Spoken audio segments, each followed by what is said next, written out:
इस वीडियो में हम HC वर्मा के चैप्टर वर्क एनर्जी का ऑब्जेक्टिव 1 पार्ट का क्वेश्चन नंबर 7 to 10 तक बनाएंगे।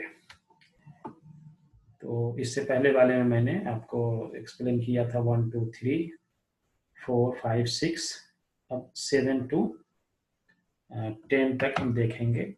इसमें ये सारे क्वेश्चंस बहुत ही अच्छे क्वेश्चंस हैं, इससे कंसेप्ट काफ़ी क्लियर हो जाएगा। कह रहा है यह गैप है of two particle system depends only on the separation between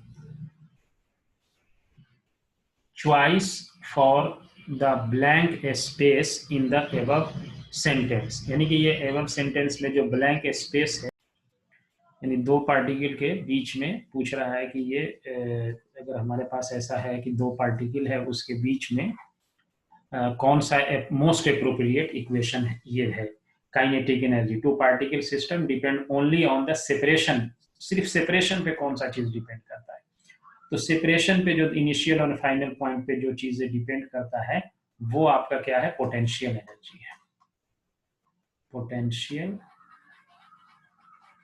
energy, जो कि यहाँ ये सी वाला पार्ट जो है ये करेक्ट है। अब इसके बाद वाला जो पार्ट है ये बड़ा इंटरेस्टिंग क्वेश्चन है, 8 part. A small block of mass m is kept on a rough inclined surface of inclination theta। ये एक इंक्लिनेशन है, इस पे क्या किया गया है, एक ब्लॉक को रखा हुआ है ऐसे। यहाँ पे एक ब्लॉक है जो कि इस तरीके से इस पे रखा हुआ है। इसका मास m है इस ब्लॉक का, और इस पूरे ब्लॉक को क्या किया गया है, थीटा एंगल है, फिक्स्ड है, and inclined surface inclination theta, और इसको एलिवेटर में रखा हुआ है इस तरीके से। ये आपका एक एलिवेटर है, इसमें इस ब्लॉक को रख दिया गया है एलिवेटर में। अब क्वेश्चन ये कह रहा है हमें, ये इस तरह से रखा हुआ है और ये एलिवेटर जो है ये ऊपर के तरफ जा रहा है ऐसे v वेलोसिटी से, यूनिफॉर्म वेलोसिटी v है, and block does not slide. और ये ब्लॉक लेकिन इस पे स्लाइड नहीं करता है जब ये ऊपर जाता है। Work done by the force of friction on the block. तो फोर्स ऑफ फ्रिक्शन जो होगा वो इस ब्लॉक पे कितना काम करेगा ये हमें निकालना है। तो इसके लिए हम क्या करेंगे, ये जो हमारा सीन है देखिए, ये इसका सबसे पहले हम फ्री बॉडी डायग्राम खींच लेते हैं। इसका जो है ये mg वेट इसका नीचे एक्ट करेगा, ये है m और g वेट नीचे हो गया। यहाँ पे ये नॉर्मल है फोर्स, ये ऐसे है, ये एंगल थीटा है तो ये भी थीटा होगा, दिया हुआ है क्वेश्चन में। इधर एक फोर्स लगेगा जिसका वैल्यू हो जाएगा mg cos थीटा, और एक फोर्स इधर लगेगा, इसका कंपोनेंट ब्रेक किया तो ये हो जाएगा आपका mg sin थीटा, ये हो गया। और क्योंकि ये जो ऊपर जाना चाहेगा तो ये ब्लॉक नीचे आना चाहेगा, ये स्लाइड नहीं करता है, तो इस पे फ्रिक्शन का फोर्स इस डायरेक्शन में F जो है ये लग रहा है, फ्रिक्शन का फोर्स। तो जब स्लाइड नहीं कर रहा है तो फ्रिक्शन का फोर्स F क्या हो जाएगा, F equal to mg sin theta, mg sin theta. अगर mg sin थीटा के बराबर नहीं होगा तो ये जो है, अगर mg sin थीटा ज्यादा हुआ तो इधर स्लाइड करने लगेगा, फ्रिक्शन का फोर्स ज्यादा रहा तो ये ऊपर जाने लगेगा। लेकिन कह रहा है कि स्लाइड नहीं हो रहा है, तो इसका मतलब ये फोर्स जो है ये इसके इक्वल है। अब जब ये v वेलोसिटी से ऊपर जाएगा तो देखने वाली बात ये है कि ये t टाइम में कितना डिस्टेंस ट्रेवल करेगा, क्योंकि वर्टिकल डायरेक्शन में कोई एक्सेलरेशन नहीं है। तो t टाइम में v इक्वल टू ये हो गया d बाई टी हो गया। तो t टाइम में ये जो डिस्प्लेसमेंट ये ट्रेवल करेगा ये वर्टिकल डायरेक्शन में, ये d इक्वल टू हो जाएगा v मल्टीप्लाइड बाई t हो जाएगा। अब ये वर्टिकल डिस्प्लेसमेंट हुआ, तो अब हमको क्या करना है कि वर्क निकालना है किसके थ्रू। क्वेश्चन है the elevator goes up with uniform velocity v and the block does not slide on the ways, the work done by the force of friction. ये फोर्स ऑफ फ्रिक्शन ऐसे जा रहा है, force of friction ऐसे लग रहा है, लेकिन डिस्प्लेसमेंट क्या है इस डायरेक्शन में, ऊपर के डायरेक्शन में। डिस्प्लेसमेंट तो ऐसे हो रहा है, इस डायरेक्शन में हो रहा है। अब इस डिस्प्लेसमेंट का हमें देखना होगा कि इस एक्सिस पे डिस्प्लेसमेंट कितना है, क्योंकि वर्क का जो डेफिनेशन है वो है force and displacement in the direction of force.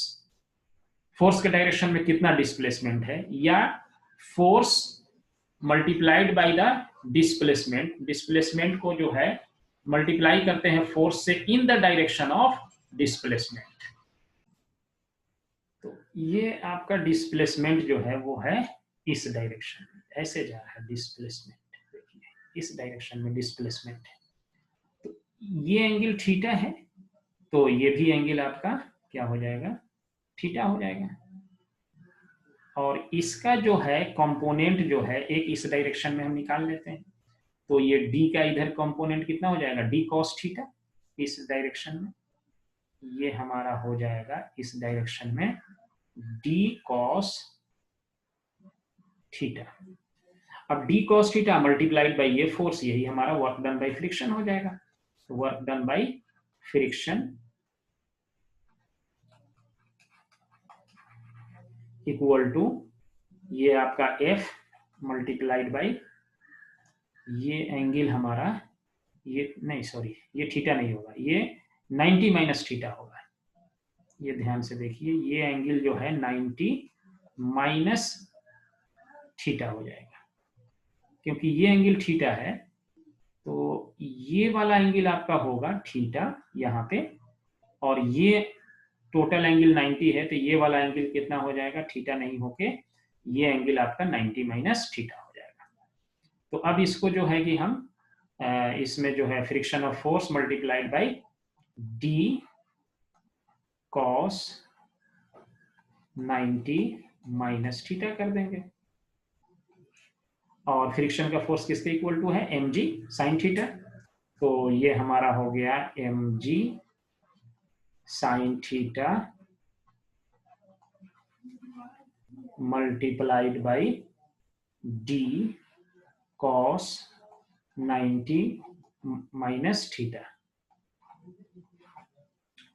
तो ये आपका हो गया mg साइन थीटा, और ये cos 90 माइनस थीटा ये भी हो जाएगा साइन थीटा, तो mg इंटू डी, और ये आपका जो है इस डायरेक्शन, ये जो डिस्प्लेसमेंट इस डायरेक्शन में जो हमने ये लिखा था d क्या था, v इंटू टी है, तो v इंटू टी यहाँ डाल दीजिए।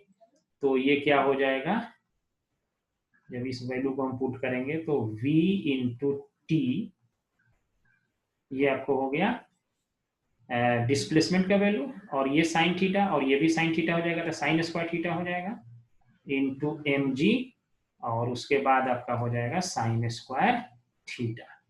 तो ये वाला जो पोर्शन है, इसका जो पार्ट सी है वो हमारा करेक्ट आंसर है। सी पार्ट इसका हमारा आंसर हो गया mg into we T into sine square theta. ये एंगल फिर से एक बार बताते हैं, ये थीटा नीचे है, ये वर्टिकली अपोजिट एंगल हो जाएगा थीटा, और ये वाला एंगल 90 माइनस थीटा हो जाएगा। तो ये डिस्प्लेसमेंट का इधर कंपोनेंट जब हम लेंगे तो ये हमारा d cos 90 माइनस थीटा हो गया। अब एक क्वेश्चन ये है, a block of mass m slides down a smooth horizontal slides down on a smooth vertical circular track during the motion the block is in। जब ये मूव कर रही है, डायरेक्ट आंसर है इसमें, इसका कोई भी कह रहा है कि वर्टिकल इक्विलिब्रियम में होगा, नहीं होगा, हॉरिजॉन्टल इक्विलिब्रियम में होगा, नहीं होगा, रेडियल इक्विलिब्रियम में होगा, नहीं होगा। तो ये हमारा नॉन ऑफ दीज जो है, इसका ऑप्शन जो है ये हमारा करेक्ट है। तो इसको जो है ये वाला ऑप्शन जो है डी वाला करेक्ट है। अब लास्ट क्वेश्चन है इसका 10, ए पार्टिकल इज रोटेटेड। ये बड़ा इंटरेस्टिंग क्वेश्चन है ये। ए पार्टिकल इज रोटेटेड, ये पार्टिकल है हमारा, पार्टिकल इज रोटेट कराया जा रहा है किस पे, सर्कुलर पाथ पे। Particle is rotated in A vertical circle में इसको रोटेट कराया जा रहा है। ये जो क्वेश्चन है कह रहा है कि एक पार्टिकल है जिसको हम एक सर्कुलर पाथ में रोटेट कराते हैं, तो पूछ रहा है कि इस यहाँ पर हॉरिजॉन्टल में कितना मिनिमम वेलोसिटी दे दिया जाए ताकि ये जो है कि यहाँ पे ये एक सर्किल कंप्लीट कर ले। इसका लेंथ L है, दिया हुआ है। तो जब ये सर्किल कंप्लीट करेगा यहाँ से यहाँ तक जब ये जाएगा तो इसका जो है हमको इक्वेशन लिखना पड़ेगा टोटल एनर्जी का दोनों पॉइंट्स पे। तो हम एनर्जी का इक्वेशन लिखते हैं यहाँ पे मान लिया ये हमारा रेफरेंस लाइन है, तो यहाँ पे टोटल एनर्जी क्या हो जाएगा, पोटेंशियल एनर्जी 0 और काइनेटिक एनर्जी हाफ mU²। इस पॉइंट पे ए का ये टोटल एनर्जी हो गया। अब ये मान लिया जब ये बी पे पहुंचेगा तो ये भी एनर्जी क्या होना चाहिए, सेम होना चाहिए। तो जैसे ही बी पे पहुंचेगा तो इसको जो है कि बी पे जब इसको जस्ट स्लाइड करना है इस डायरेक्शन में, तो बी पे जो इसका स्पीड होगा वो काइनेटिक एनर्जी जो है इसका half mV² plus potential energy कितना हो जाएगा mg, इसका जो है कि वेट है, और टोटल डिस्प्लेसमेंट कितना L और प्लस ये L हो जाएगा 2L हो गया। तो mg इंटू 2L हो गया। ये टोटल जो है एनर्जी यहाँ पे ये हमारा हो गया। तो यहाँ m से m ये जो है कैंसिल हो जाएगा। अब इसमें जो है इसको 2 को इसको थोड़ा इक्वेशन को एडजस्ट करते हैं, तो U² इक्वल टू हो गया V² प्लस 4GL हो गया ये। तो ये हमारा V² प्लस 4GL हो गया। 2 से यहाँ पे ये मल्टीप्लाई कर देते हैं दोनों साइड, तो इसका U² हो गया, ये V² हो गया, ये 4GL हो गया।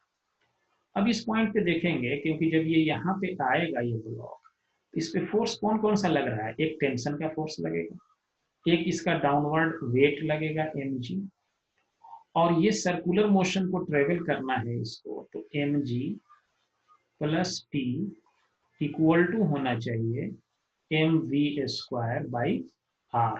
ये सर्कुलर मोशन में रेडियस यहाँ क्या है, L है।